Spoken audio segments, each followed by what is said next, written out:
అయితే హైడ్రా కమిషన్ కి సంబంధించి రంగనాథ్కు సెలవు దినాల్లో కూడా హైడ్రా కూల్చివేతలపై తెలంగాణ హైకోర్టు తీవ్రంగా ఆగ్రహాన్ని వ్యక్తం చేస్తున్నట్లుగా తెలుస్తోంది.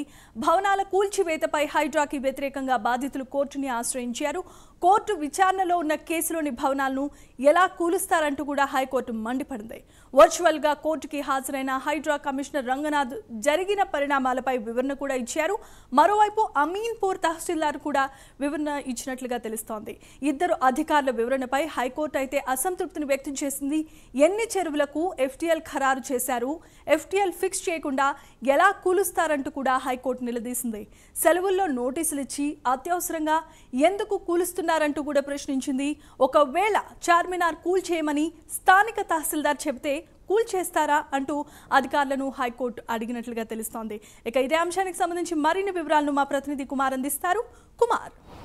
Yes, thank you Jemima. మొత్తానికి హైదరాబాద్లో ఆపరేషన్ హైడ్రాకి బ్రేక్ పడిందని చెప్పొచ్చు. ముఖ్యంగా గతంలోని ఏదైతే అమీన్పూర్లోని ఒక హాస్పిటల్ నిర్మాణంలో ఉన్న భవనాన్ని హైడ్రా అధికారులు అయితే నేలమట్టం చేశారు. ఈ నేపథ్యంలోనే ఆ బాధితుడు నేరుగా హైకోర్టును అయితే ఆశ్రయించడంతో సెప్టెంబర్ 5వ తారీఖున ఏదైతే హైకోర్టు దీనిపై స్టే అయితే విధించింది. ముఖ్యంగా ఆ స్టే విధించిన తర్వాత ఏదైతే హైడ్రా కమిషనర్ రంగనాథ్తో పాటు ఆ ఏరియా తహసీల్దార్ కూడా ఈ రోజు కోర్టులో విచారణకు హాజరు కావాలంటూ కూడా 2 రోజుల క్రితం హైకోర్టు ఆదేశాలు అయితే జారీ చేసిన నేపథ్యంలోనే ఈ రోజు ఏదైతే హైడ్రా కమిషనర్ అలాగే తహసీల్దార్ ఇద్దరు కూడా విర్చువల్గా హైకోర్టు ముందు హాజరైతే అవ్వడం జరిగింది. అలాగే మరొక పక్క హైడ్రాకు సంబంధించిన చట్టబద్ధతకు సంబంధించి హైకోర్టు ప్రశ్నించినప్పుడు కూడా దానికి సంబంధించి పూర్తి వివరాలు అయితే హైకోర్టుకి అయితే తెలిపారు. ఈ నేపథ్యంలోనే ఇప్పుడు హైకోర్టు ఏదైతే హైడ్రా కమిషనర్ రంగనాథ్తో పాటు తహసీల్దార్ ఇచ్చిన సమాధానాలకు హైకోర్టు ఏదైతే ఆగ్రహం వ్యక్తం చేసింది. ముఖ్యంగా అమీన్పూర్లో ఆ నిర్మాణాన్ని అయితే నేలమట్టం చేశారో ఆ నిర్మాణానికి ముందుగా 48 గంటలు టైం ఇస్తూ కూడా ఏదైతే హైడ్రా అధికారులు అయితే నోటీస్ జారీ చేశారో కానీ 40 గంటల్లోనే ఏదైతే ఆ భవనాన్ని నేలమట్టం చేసిన నేపథ్యంలోనే హైకోర్టు అయితే ఆగ్రహం వ్యక్తం చేసింది. 48 గంటల సమయం ఇచ్చి 40 గంటల్లో ఎలా కూలుస్తారంటూ కూడా హైకోర్టు అయితే ప్రశ్నించింది. అలాగే మరొక పక్క ఏదైతే హైడ్రా కేవలం ఎఫ్టీఎల్ బఫర్ జోన్లో ఉన్న నిర్మాణాలను కూల్చడమే కాకుండా ఓన్లీ ఏదైతే హైడ్రా మాత్రం ఖాళీగా నిర్మాణాలు ఉన్ని నేలమట్టం చేయడానికి మాత్రమే ఎక్కువ ఫోకస్ చేస్తుందంటూ కూడా హైకోర్టు ఆగ్రహం వ్యక్తం చేస్తుంది. ముఖ్యంగా సామాన్య ప్రజలు మధ్యతరగతి కుటుంబస్తులు కూడా చాలా ఇబ్బంది పడుతున్నారంటూ కూడా హైకోర్టు అయితే ఏదైతే దీనికి సంబంధించి వ్యాఖ్యలు చేసింది. ముఖ్యంగా చూసుకున్నట్టయితే ఎఫ్టీఎల్ బఫర్ జోన్లో ఉన్న నిర్మాణాలను మొదటి నుంచి కూడా హైడ్రా నేలమట్టం చేస్తుంది. గతంలో చూసుకున్నట్టయితే ఎన్ కన్వెన్షన్ నుంచి కూడా ఆ తర్వాత వరుసగా ఏదైతే అమీన్పూర్లో కావచ్చు, కుకట్పల్లిలో కావచ్చు, నల్ల చెరువు దగ్గర కావచ్చు, లేదంటే మరికొన్ని చోట్ల అయితే హైడ్రా పూర్తిగా నేలమట్టం చేసింది. అది చేసిందే కాకుండా ఇప్పుడు మూసీ పరివాహక ప్రాంతానికి సంబంధించి ఇప్పుడు ఇది ఒక కీలక అంశంగా మారిపోయిందని చెప్పొచ్చు. ఎందుకంటే మూసీ పరివాహక ప్రాంతం వచ్చేసి సుమారు 55 కిలోమీటర్లు ఉంటుంది. ఇప్పుడు ఈ 55 కిలోమీటర్ల మేర ఈ ఎఫ్టీఎల్ బఫర్ జోన్లో ఉన్న నిర్మాణాలను నేలమట్టం చేసేందుకు హైడ్రా అధికారులు ఒక రంగం అయితే సిద్ధం చేశారు. ఈ నేపథ్యంలో ఇప్పుడు హైకోర్టు కూడా దీన్ని బ్రేక్ వేసిందనే చెప్పొచ్చు. ఎందుకంటే ముఖ్యంగా మూసీ పరివాహక ప్రాంతాల్లో ఉన్న ప్రజలను అక్కడి నుంచి ఖాళీ చేసి డబుల్ బెడ్రూమ్లు ఇచ్చేందుకు కూడా గవర్నమెంట్ ఆమోదించిన నేపథ్యంలోనే అక్కడ సర్వే చేసి అక్కడ ఉన్న ఆ భవనాలు ఏవైతేనో వీటన్నిటిలో కూడా ఎఫ్టీఎల్కి సంబంధించి మార్కులు అయితే చేయడం జరిగింది.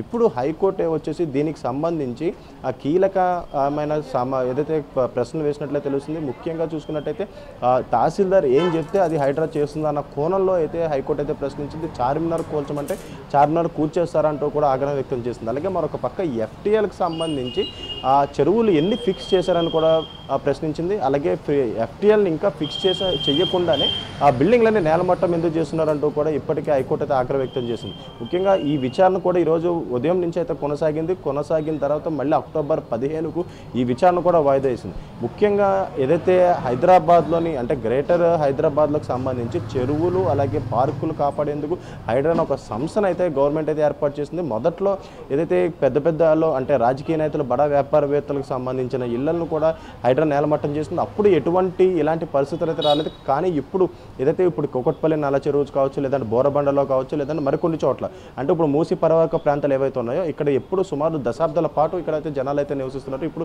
ఇవన్నీ ఖాళీ చేయించి అవన్నీ నేలమట్టం చేసేందుకు కూడా హైడ్రా సిద్ధమైన నేపథ్యంలోనే సామాన్య ప్రజలు బాగా ఇబ్బంది పడుతున్నారంటూ కూడా ఇప్పుడు కోర్టు దృష్టికి అయితే వెళ్ళింది. అలాగే మరొక పక్క ప్రజలు హైడ్రాని చాలా వ్యతిరేకిస్తున్నారంటూ కూడా ఇప్పటికే హైకోర్టు కూడా ఒక ప్రశ్న అయితే వేయడం జరిగింది. ముఖ్యంగా చూసుకున్నట్టయితే మధ్యతరగతి మధ్యతరగతి కుటుంబాలు ఎంతో కష్టపడి రూపాయి పోగు చేసుకొని బ్యాంకు నుంచి రుణాలు తీసుకొని ఈ ఫ్లాట్లు అలాగే అపార్ట్మెంట్లో ఫ్లాట్లు అయితే కొనుగోలు చేస్తున్నారు. ఇప్పుడు నిర్మాణ దశలో ఉన్నాయి. వీటన్నిటిని కూడా హైడ్రా నేలబట్టం చేసింది. ఇప్పుడు సామాన్య ప్రజలు ఏదైతే ఈ లోన్లు ఎలా కట్టాలనేది అయితే చాలా ఇబ్బంది పడుతున్నారనే చెప్పొచ్చు. మరొక పక్క బ్యాంకులో వేధింపులు కూడా ఏదైతే ఈ ప్రజలపై ఉన్నది. ఎందుకంటే ఆ నిర్మాణాలు ఉన్నా లేకపోయినా ఖచ్చితంగా ఈ లోన్లు అయితే పే చేయాలంటూ కూడా బ్యాంకులు అయితే ఒత్తిడి చేసింది.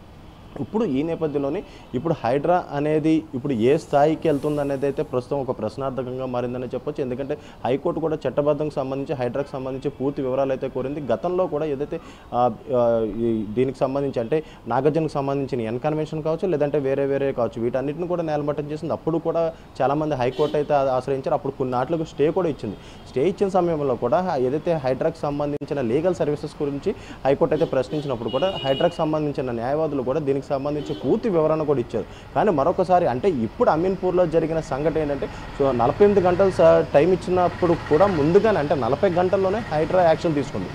దీనికి సంబంధించి అక్కడ ఏదైతే ఆ బాధితుడు హైకోర్టును ఆశ్రయించడంతో ప్రస్తుతం ఈ వ్యవహారం మొత్తం వెలుగులోకి వచ్చింది. అలాగే మరొక పక్క హైకోర్టు కూడా చివాట్లు పెట్టిందని చెప్పొచ్చు. హైడ్రాకి ముఖ్యంగా చూసుకున్నట్టే కేవలం కోల్చడాన్ని మాత్రమే హైడ్రా ఫోకస్ చేస్తూ అక్కడ సామాన్య ప్రజలు మధ్యతరగతి కుటుంబాలు అన్ని ఇబ్బంది పడుతున్నారు. దీనికి సంబంధించి ఎటువంటి చర్యలు తీసుకోకుండా కేవలం కూల్చే పనిలోనే హైడ్రా ఉందంటూ కూడా ఏదైతే హైకోర్టు వ్యాఖ్యానించడంతో ప్రస్తుతం ఈరోజు ఈ విచారణ అయితే ముగిసింది. మరొకసారి అంటే అక్టోబర్ 15వ తారీఖు అయితే ఈ విచారణకు అయితే వాయిదా వేయడం జరిగింది. Jemimah. Right, thanks for the updates and details Kumar.